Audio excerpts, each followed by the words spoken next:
ಆಕಾಶವಾಣಿ ಮಂಗಳೂರು. ಕಾವ್ಯಯಾನ ಕವಿ ಮುದ್ದಣನ ಶ್ರೀರಾಮಾಶ್ವಮೇಧಂ ಕಾವ್ಯದ ವಾಚನ ವ್ಯಾಖ್ಯಾನ. ಈಗ ಕಾವ್ಯಯಾನದ 57ನೇ ಹೆಜ್ಜೆ.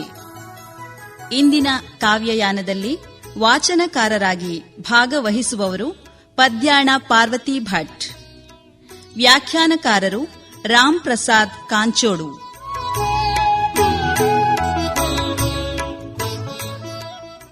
ಶರಿಯಾತಿ ಮಹಾರಾಜ ನೀಡಿದಂತಹ ಕನ್ಯಾದಾನವನ್ನ ಪ್ರೀತಿಯಿಂದ ಸ್ವೀಕಾರ ಮಾಡಿದಂತಹ ಚ್ಯವನ ಮಹರ್ಷಿ ರಾಜಕುಮಾರಿ ಸುಕನ್ಯೆಯೊಡನೆ ತನ್ನ ಆಶ್ರಮದಲ್ಲಿ ದಾಂಪತ್ಯ ಜೀವನವನ್ನು ನಡೆಸುತ್ತಾ ಇದ್ದಂತಹ ಸಂದರ್ಭದಲ್ಲಿ ಆಶ್ರಮಕ್ಕೆ ಬಂದಂತಹ ಅಶ್ವಿನಿ ದೇವತೆಗಳನ್ನು ಸುಕನ್ಯೆ ಶಾಸ್ತ್ರೋಕ್ತವಾಗಿ ವಿಧಿಪೂರ್ವಕ ಉಪಚರಿಸಿ ಅವರ ಮನಸ್ಸನ್ನು ಸಂತೃಪ್ತಿಪಡಿಸುತ್ತಾಳೆ. ಸುಕನ್ಯೆಯ ಉಪಚಾರದಿಂದ ಸಂತಸಪಟ್ಟಂತಹ ಅಶ್ವಿನಿ ದೇವತೆಗಳು ವರವೊಂದನ್ನು ಬೇಡು ಎಂಬುದಾಗಿ ಸುಕನ್ಯೆಯನ್ನು ಕೇಳಿದಾಗ ಆ ಸುಕನ್ಯೆಯು ತನ್ನ ಪತಿಯ ಕುರುಡುತನವನ್ನು ನಿವಾರಿಸುವಂತೆ ವರವನ್ನು ಬೇಡುತ್ತಾಳೆ. ಅದಕ್ಕೆ ಪ್ರತಿಯಾಗಿ ನಿನ್ನ ಗಂಡನು ಮಾಡುವಂತಹ ಯಜ್ಞದಲ್ಲಿ ಮೊದಲ ಎಲೆಯೂಟವನ್ನು ಎಡೆಯನ್ನು ಇಂದ್ರನಿಗೂ ಮೊದಲಾಗಿ ನಮಗೇ ನೀಡಬೇಕು ಎಂಬಂತಹ ಒಂದು ನಿಬಂಧನೆಯನ್ನು ಶರ್ತವನ್ನು ಅಶ್ವಿನಿ ದೇವತೆಗಳು ಮುಂದಿಟ್ಟಾಗ ಚ್ಯವನ ಮಹರ್ಷಿಯು ಅದಕ್ಕೆ ಒಪ್ಪಿಕೊಂಡು ಕೈತಟ್ಟಿ ಭಾಷೆಯನ್ನು ನೀಡುತ್ತಾನೆ.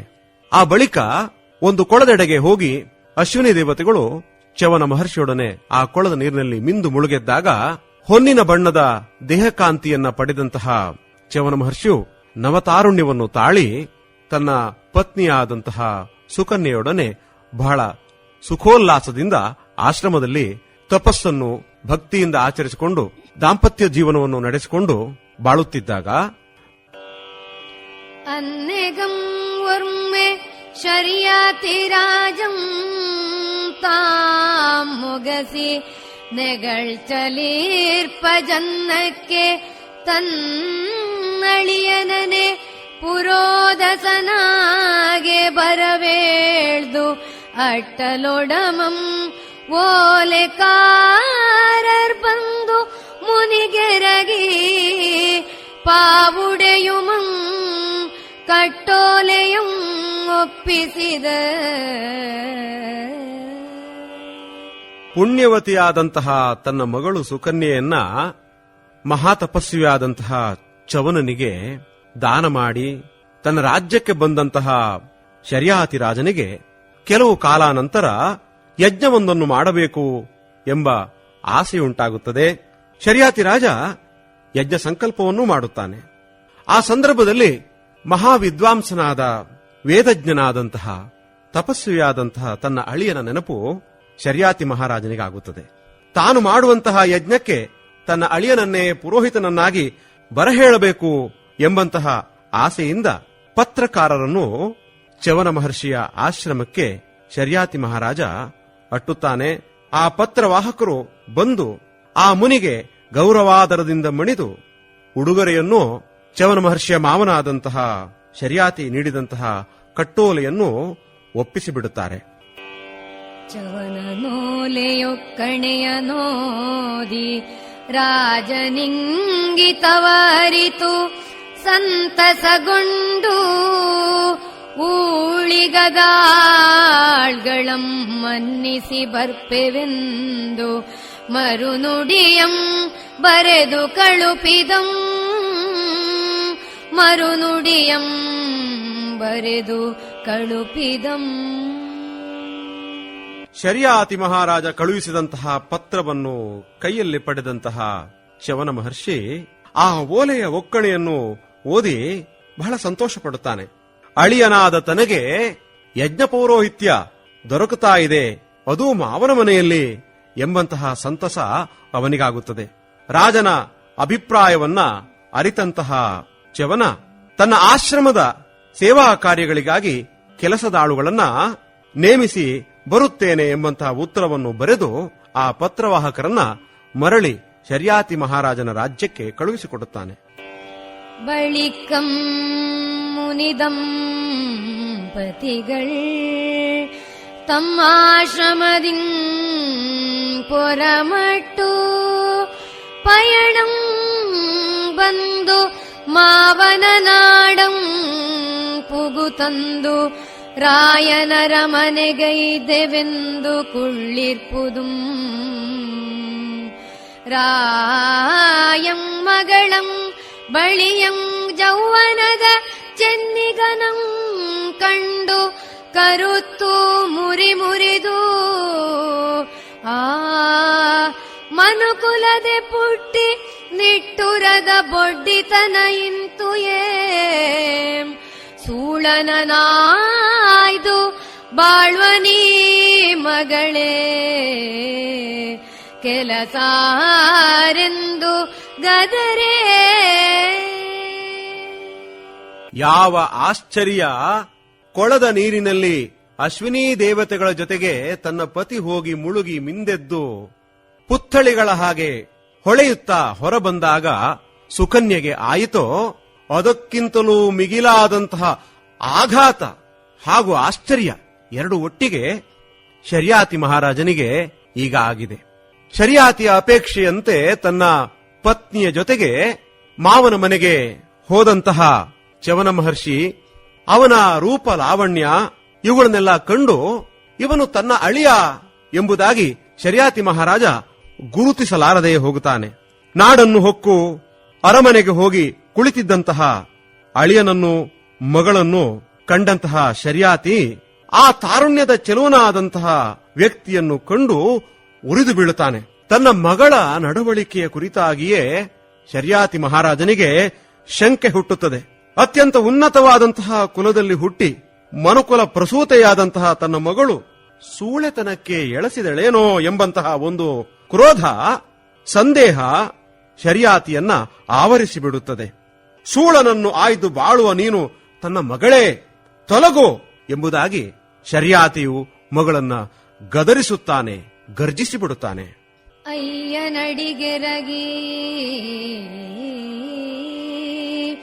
ಅಯ್ಯನಡಿಗೆರಗಿ ಕಿರುನಗೆಯಿಂ ಜಿಯ ಆನಾರಂಗೆಟ್ಟು ಬಳಿಗೆ ಪಳೆ ಪೊರ್ದುವಂತು ನಡೆಗೆನಿಲ್ಲ. ಈತನೆ ತನ್ನಾಣ್ಮನೆಂದು ಸಕಲಾಂಶಮಂ ತಿಳಿವಂತಾಡಿ ತೋರಿದಳ್. ಇಂತಾಗೆ ನಲ್ಗುವರಿಯ ನೆಗಳ್ಕೆಯಂ ಕರಮೊಲ್ದು ಬಂದ ಮುನಿಯಂ ಪೊಗಳ್ದು ಪಾಡಿದಂ. ಬಿಕ್ಕಟ್ಟನ್ನು ಎದುರಿಸುವಂತಹ ಜಾಣ್ಮೆಯ ಒಂದು ಸ್ತ್ರೀ ಪಾತ್ರವನ್ನು ಮುದ್ದಣ ಅನನ್ಯವಾಗಿ ಅನ್ಯಾದೃಶವಾಗಿ ರಾಮಾಶ್ವಮೇಧದಲ್ಲಿ ಕಂಡರಿಸಿದ್ದಾನೆ. ಆಟವಾಡುತ್ತಾ ಮುನಿಯ ಕಣ್ಣನ್ನು ಚುಚ್ಚಿದಂತಹ ಬಾಲೆ ತನ್ನ ತಾಯಿಯ ಪ್ರತಿರೋಧವನ್ನು ಲೆಕ್ಕಿಸದೆ ತಾಯಿಯನ್ನು ಒಡಂಬಡಿಸಿ ಆ ಕುರುಡನಾದಂತಹ ಚ್ಯವನನನ್ನು ಮದುವೆಯಾಗಲು ಒಪ್ಪಿಬಿಡುತ್ತಾಳೆ. ಆ ಬಳಿಕ ದೇವಸೇವಾ ಸೌಭಾಗ್ಯ ದೊರೆತು ತನ್ನ ಪತಿಯ ಕಣ್ಣನ್ನ ಆ ದೇವತೆಗಳ ವರದಾನದಿಂದ ಪತಿಗೆ ದೊರಕಿಸಿಕೊಡುತ್ತಾಳೆ.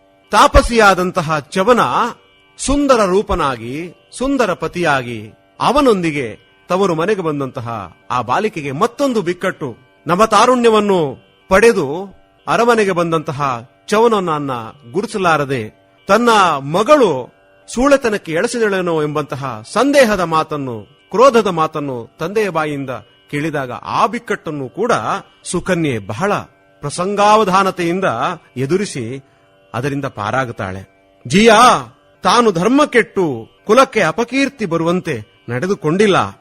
ಈತನೇ ತನ್ನ ಪತಿ. ಅಶ್ವಿನಿ ದೇವತೆಗಳು ಆಶ್ರಮಕ್ಕೆ ಬಂದಾಗ ಅವರನ್ನು ಉಪಚರಿಸಿದ ಸತ್ಫಲದಿಂದ ತನ್ನ ಪತಿಗೆ ಈ ಸುಂದರ ರೂಪ ದೊರೆಯಿತು, ತನ್ನ ಪತಿಯ ಕಣ್ಗುರುಡು ಕಳೆದು ಹೋಯಿತು ಎಂಬುದಾಗಿ ಮನಂಬುಗುವ ಹಾಗೆ ತನ್ನ ತಂದೆಗೆ ಎಲ್ಲವನ್ನೂ ಹೇಳಿ ತೋರುತ್ತಾಳೆ ಆ ಸುಕನ್ಯೆ. ಸುಕನ್ಯೆಯ ವಿವರಣೆಯಿಂದ ಸಂತೃಪ್ತನಾದಂತಹ ಶರ್ಯಾತಿ ತನ್ನ ಪುತ್ರಿ ಕುಲಗೇಡಿಯಲ್ಲ, ಸತ್ಪುತ್ರಿಯೇ ಹೌದು, ಉತ್ತಮ ನಡವಳಿಕೆಯ ಸಾಧ್ವಿಯೂ ಹೌದು ಎಂಬುದಾಗಿ ಬಹಳ ಮೆಚ್ಚಿ ಬಂದಂತಹ ಆ ಮುನಿಯನ್ನು ಹೊಗಳಿ ಹಾಡುತ್ತಾನೆ. ಇಂತಿರ್ಪುದು ಬಳಿಕ ಒಂದು ಶುಭ ದಿನದೊಳ್ ಚವನಂ ಪುರೋಹಿತನಾಗೆ ರಾಜಂ ಯಾಗಮಂ ತೊಡಂಗ வணங்கி நெரராயர் புகழ்வினும் பூசுரர் தணிவண்ணம் தேவர்கள் சந்துஷ்டரப்பன்னம் வேள்தம் ಆಗಳ್ ತನ್ನೊಂದು ಪೂಣ್ಕೆಯಂ ನೆನೆದು ಪುರೋದಸಂ ಹವಿಪ್ರದಾನದೊಳ್ ಮುನ್ನವಿದು ಬೋಳೆಯರ ಬೆಜ್ಜರ್ಗೆ ಇಂತಿದಂ ಅಮರ್ ದೇವರ್ಗೆ ಮೇಣಿದಶ್ವನಿ ಸುತರ್ಗೆಂದು ಕರೆದೆಡೆಗೊಟ್ಟ ಬಳಿಯಮಿದು ದೇವೇಂದ್ರಂಗಿದು ಸುರಪತಿಂಗಿಂತಿದು ಮೇಗಣ್ಣಂಗಿದು ಎಂದು ಹೋಮಿಸಿದಂ. ಸಾಮಾನ್ಯವಾಗಿ ಲೋಕದ ನಡವಳಿಕೆ ಕೊಟ್ಟ ವಚನವನ್ನು ಮರೆಯುವ ರೀತಿಯಲ್ಲಿ ಇರುತ್ತದೆ. ಆದರೆ ಮಹಾತಪಸ್ವಿಯಾದಂತಹ ಚವನನಿಗೆ ತಾನು ಪಡೆದ ಉಪಕಾರ, ತಾನು ನೀಡಿದ ವಚನ ಎಲ್ಲವೂ ಕೂಡ ಅವನ ಸ್ಮೃತಿಯಲ್ಲಿ ಹಾಗೆಯೇ ಉಳಿದುಕೊಂಡಿರುತ್ತದೆ.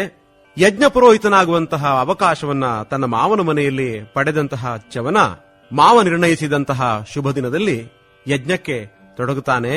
ತಾನು ಪುರೋಹಿತನಾಗಿ ಯಾಗ ಕಾರ್ಯವನ್ನ ನಡೆಸಿಕೊಡುತ್ತಾ ಇದ್ದಾಗ ನೆರೆರಾಜರು ಹೊಗಳುವ ಹಾಗೆ, ಬ್ರಾಹ್ಮಣರು ತಣಿಯುವ ಹಾಗೆ, ಎಲ್ಲಾ ದೇವತೆಗಳು ಸಂತುಷ್ಟರಾಗುವ ಹಾಗೆ ಚವನನ ಪೌರೋಹಿತ್ಯದಲ್ಲಿ ಯಜ್ಞ ನಡೆಯುತ್ತದೆ. ಆಗ ಚವನನಿಗೆ ತನ್ನ ಒಂದು ಪ್ರತಿಜ್ಞೆಯ ನೆನಪಾಗುತ್ತದೆ. ಪುರೋಹಿತನಾಗಿ ಹವಿಸ್ಸು ಕೊಡುವಾಗ ಮೊದಲಾಗಿ ಚವನನು ಈ ಹವಿಸ್ಸು ದೇವತೆಗಳ ವೈದ್ಯರಿಗೆ, ಈ ಹವಿಸ್ಸು ಅವಳಿ ದೇವರಾದಂತಹ ಅಶ್ವಿನಿ ದೇವತೆಗಳಿಗೆ, ಆ ಬಳಿಕದ ಹವಿಸ್ಸು ಸುರಪತಿಯಾದಂತಹ ಹಾಗೂ ಮೈಗಣ್ಣನಾದಂತಹ ಇಂದ್ರನಿಗೆ ಎಂಬುದಾಗಿ ಹೋಮವನ್ನ ನಡೆಸುತ್ತಾನೆ. ಇಂತು ತನ್ನನೇಣಿಸಿಯುಂ ಪಂತಿಗೆ ತಗದ ಅಶ್ವಿನಿ ದೇವರ್ಕಳಂ ಮನ್ನಿಸಿ ಮುನ್ನಡೆಗೈದನ್ ಎಂಬೊಂದು ಕಥದಿಂ ಕರುಂಬಿ ಸುರಪಂ ಈ ಅಳಿವಾರ್ವನಂ ತಲೆಗಡಿವೆನೆಂದು ತನ್ನ ಬಜ್ಜರಗೈದಂ ಜಳಪಿಸುತ್ತೆ ಮಾರ್ಮಲೆತಿ ಸೊಡಲೊಡರ್ಚಿದಂ ಅವಿತರೊಳೆ ಚವನಂ ತನ್ನೊಂದು ಬಲ್ಮೆಯಂ ಸುರಪನುಮಂ ಕೈದುಮಂ ತಡೆಗೈದಂ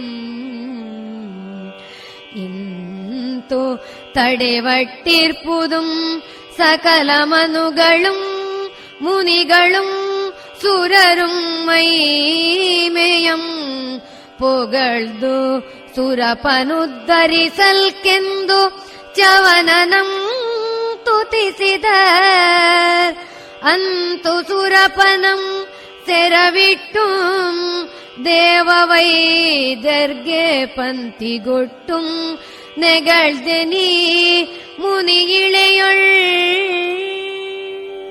ಬಹಳ ಬಹಳ ರೋಷ ಇಂದ್ರನಿಗೆ ಉಕ್ಕೇರಿ ಬಿಡುತ್ತದೆ.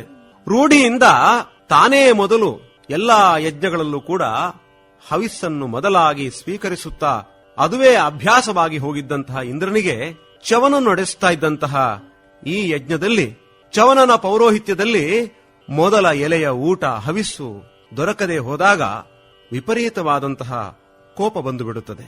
ಯಾವ ರೀತಿಯಲ್ಲೂ ಕೂಡ ತನ್ನ ಸರಿಪಂಕ್ತಿಗೆ ತಕ್ಕವರಲ್ಲದಂತಹ ಅಶ್ವಿನಿ ದೇವತೆಗಳನ್ನ ಮನ್ನಿಸಿ ಮುನ್ನೆಡೆಗೆ ತಂದನಲ್ಲ ಈ ಚವನ ಎಂಬುದಾಗಿ ಕೋಪಗೊಂಡಂತಹ ಇಂದ್ರ ಈ ಅಳಿಪಾರ್ವನನ್ನು ತಲೆ ಕಡಿಯುತ್ತೇನೆ ಎಂಬುದಾಗಿ ತನ್ನ ವಜ್ರಾಯುಧವನ್ನ ಝಳಪಿಸುತ್ತಾ ಮಾರ್ಮಲೆತು ಮುಂದೆ ಬರುತ್ತಾನೆ. ಅಷ್ಟರಲ್ಲಿ ಚವನ ತನ್ನ ಒಂದು ಶಕ್ತಿಯಿಂದ ಆ ಸುರಪನನ್ನು, ಅವನ ವಜ್ರಾಯುಧವನ್ನು ತಡೆಗಟ್ಟಿ ಬಿಡುತ್ತಾನೆ. ಈ ರೀತಿಯಲ್ಲಿ ಮರಗಟ್ಟಿದ್ದಂತಹ ಆ ಸಂದರ್ಭದಲ್ಲಿ ಮನುಗಳು, ಮುನಿಗಳು, ಸುರರು ಆ ಚವನನ ಮಹಿಮೆಯನ್ನು ಹೊಗಳಿ ಸುರಪನನ್ನು ಉದ್ಧರಿಸಬೇಕು ಎಂಬುದಾಗಿ ಚವನನನ್ನ ಸ್ತುತಿ ಮಾಡುತ್ತಾರೆ. ಸಕಲರ ಸ್ತುತಿಗೀತವನ್ನು ಕೇಳಿದಂತಹ ಪ್ರಸನ್ನನಾದಂತಹ ಆ ಚವನ ಮಹರ್ಷಿಯು ಮರಗಟ್ಟಿದ ಸೆರೆಯಿಂದ ಸುರಪನಾದ ಇಂದ್ರನನ್ನು ಬಿಡಿಸಿ ದೇವವೈದ್ಯರಿಗೆ ಮೊದಲ ಹವಿಸ್ಸನ್ನು ನೀಡಿ ಆ ಬಳಿಕ ಇಂದ್ರನಿಗೂ ಕೂಡ ಹವಿಸ್ಸನ್ನು ಕೊಟ್ಟು ಲೋಕದಲ್ಲಿ ಪ್ರಸಿದ್ಧನಾದನು. ಕಾವ್ಯಯಾನ ಮುದ್ದಣ ಕವಿಯ ಶ್ರೀರಾಮಾಶ್ವಮೇಧಂ ಕಾವ್ಯದ ವಾಚನ ವ್ಯಾಖ್ಯಾನ ಪ್ರಸಾರವಾಯಿತು. ಇಂದಿನ ಕಾವ್ಯಯಾನದಲ್ಲಿ ವಾಚನಕಾರರಾಗಿ ಭಾಗವಹಿಸಿದವರು ಪದ್ಯಾಣ ಪಾರ್ವತಿ ಭಟ್, ವ್ಯಾಖ್ಯಾನಕಾರರು ರಾಮ್ ಪ್ರಸಾದ್ ಕಾಂಚೋಡು. ಪರಿಕಲ್ಪನೆ ಡಾಕ್ಟರ್ ವಸಂತಕುಮಾರ್ ಪೆರ್ಲಾ. ಪ್ರಸಾರ ಸಂಯೋಜನೆ ಡಾಕ್ಟರ್ ಬಿಎಂ ಶರಭೇಂದ್ರ ಸ್ವಾಮಿ.